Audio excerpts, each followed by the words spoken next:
Justine Varin, bonjour et merci de nous accorder quelques minutes. Vous êtes l'auteur de la page Instagram qu'on connaît bien, Justine in Israël, où vous racontez notamment la vie dans le pays au quotidien. Malheureusement, c'est cela aussi la réalité israélienne, celle de la guerre, celle des menaces. Comment est-ce que vous avez vécu d'abord ces derniers jours au plus près finalement de cette tension ?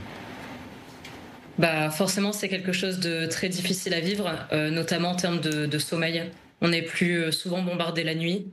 Et malheureusement, ça amène aussi énormément d'anxiété parce que, à titre personnel, j'ai la chance d'avoir un mamad qui est sur mon étage, Ouais, on est mais il est très bien insonorisé, donc j'entends relativement peu les explosions.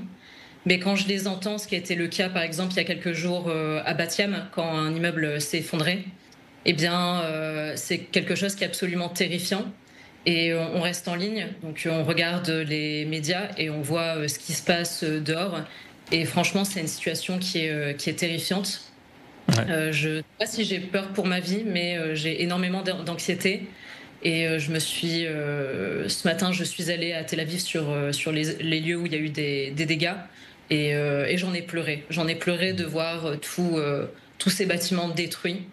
Et toutes ces personnes qui n'ont plus, qui n'ont plus leur logement, je trouve ça absolument terrible. C'est traumatisant effectivement pour les habitants. Ne parlons pas des enfants. Comment est-ce que vous décririez le moral justement des Israéliens, notamment à Tel Aviv autour de vous? Il y a de la résilience, on le disait, de la confiance, parfois même un contraste parce qu'on voit aussi parfois de l'insouciance dans certains quartiers. Alors oui, en effet, il y a un peu d'insouciance, mais j'ai l'impression que jour après jour, elle s'efface. Parce que je pense que les Israéliens se rendent compte à quel point la situation est grave. C'est plus les petits missiles du Hamas qu'on reçoit. Là, on reçoit des missiles qui sont énormes et qui malheureusement tuent. Et disons qu'il y a de moins en moins de monde qui s'amuse à rester sur des balcons et à filmer les événements. Par contre, il est vrai qu'il y a toujours un contraste. Le journaliste qui parlait avant moi mentionnait le fait qu'il y ait des cafés qui soient ouverts. Il y a des cafés dans lesquels il manque des portes, où il y a des vitres éclatées, mais qui fonctionnent toujours.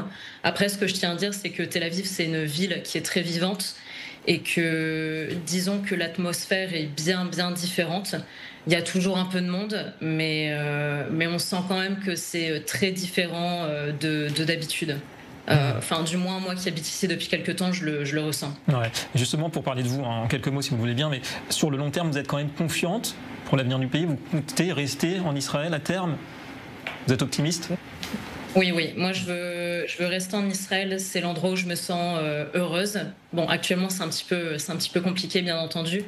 Mais je compte rester en Israël et je pense que de toute manière, partir ne serait pas une solution. Parce que finalement, le régime iranien n'attend que ça. Ils attendent de nous détruire, que l'on parte. Et je pense il faut tenir bon. Et c'est ce que je fais avec des milliers d'autres Israéliens, enfin des millions d'autres Israéliens, parce que de toute façon, on n'a pas le choix. On n'a pas possibilité de sortir du pays et il faut tenir bon. Et je pense qu'Israël a tout à fait la force de déstabiliser, de réduire à néant le régime iranien.